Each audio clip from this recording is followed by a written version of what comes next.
ऐसे निराशा भरी मानव जिंदगी यार किस काम की। एकदम सुन देखो ना, लोग मरे बुझे ऐसे घूम। अरे थोड़ा संयम लाओ, थोड़ा समझो, तुम भी भगवान के वही अंश हो जिस अंश में अपार शक्ति भरी हुई है।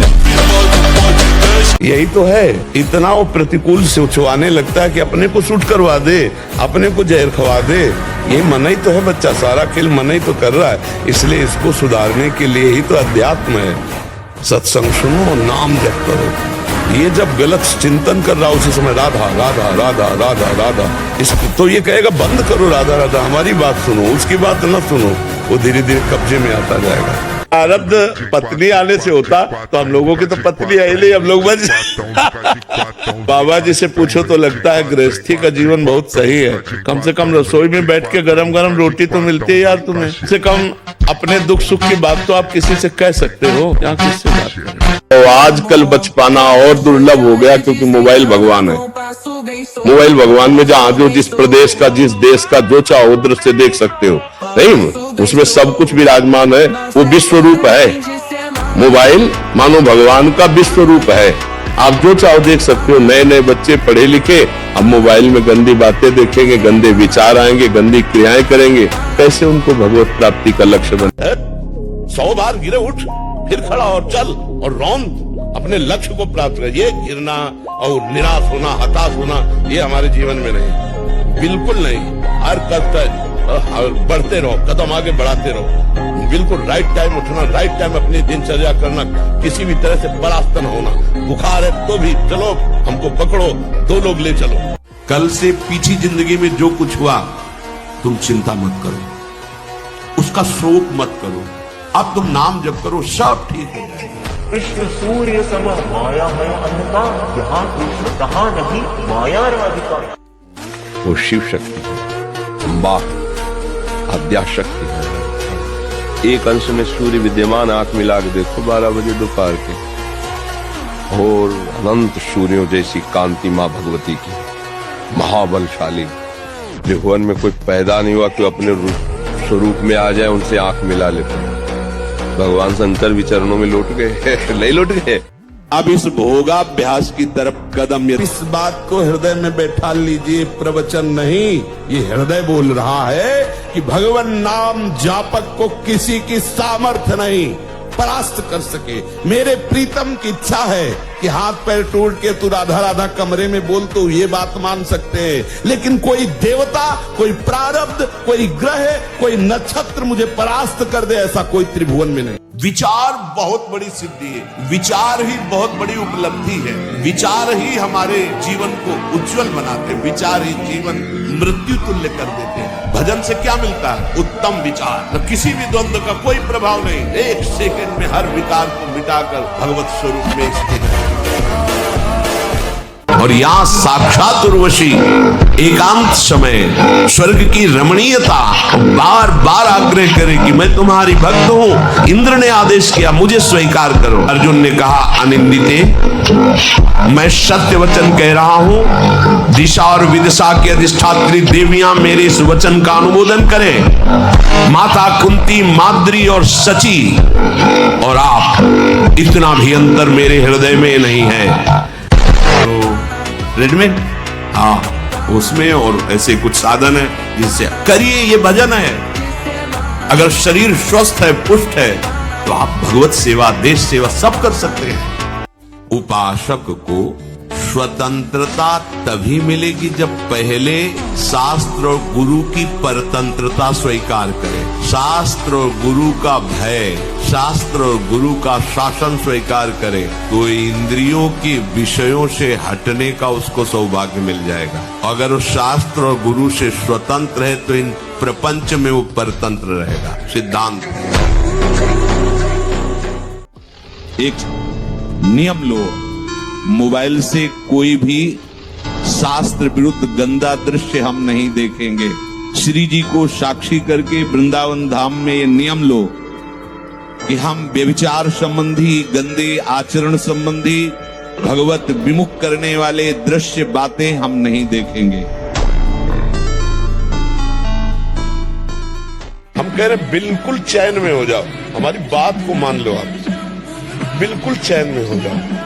अभी मन को जितना गंदा सोचना सोचने दो, मन को जितना चंचल हो रहा होने दो, तुम गलत मत करना उसके अनुसार। और राधा राधा राधा अगर वो ठीक ना हो जाए तो मुझे बताओ, क्या हमारे सोचने से उसकी चंचलता चली जाएगी?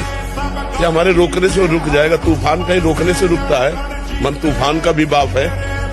अगर अपने पे आ जाए तो कोई इसे ताकतवर पैदा नहीं हुआ कि रोक ले इसे। इसको रोक सकता है तो भगवान या भगवान का नाम। उपासक इस बात को समझे, प्रभु का बल लेकर, प्रभु के आश्रित होकर इंद्रियों की परवशता को मिटा। देखो यही उपासना है। थोड़े से स्वाद के लिए, थोड़े से सुख के लिए, थोड़ी सी सुंदरता के लिए, थोड़े से शब्द सुनने के लिए, स्पर्श करने के लिए सच्चिदानंद सुख का बलिदान कर रहे हो। ये अवसर सच्चिदानंद सुख के लिए मिला है। क्या कर रहे हो? इंद्रनील मणि मनोहर श्याम सुंदर को छोड़कर कांच ग्रहण कर रहे हो। सावधान, बहुत बार भोग चुके। इस मन की इस चाल में न फंसा जाए। इसके जैसा दुश्मन कोई नहीं है और इसके जैसा मित्र भी कोई नहीं है। मन जो विषय भोगों की सुख बुद्धि में मगन है, हृदय अंतःकरण,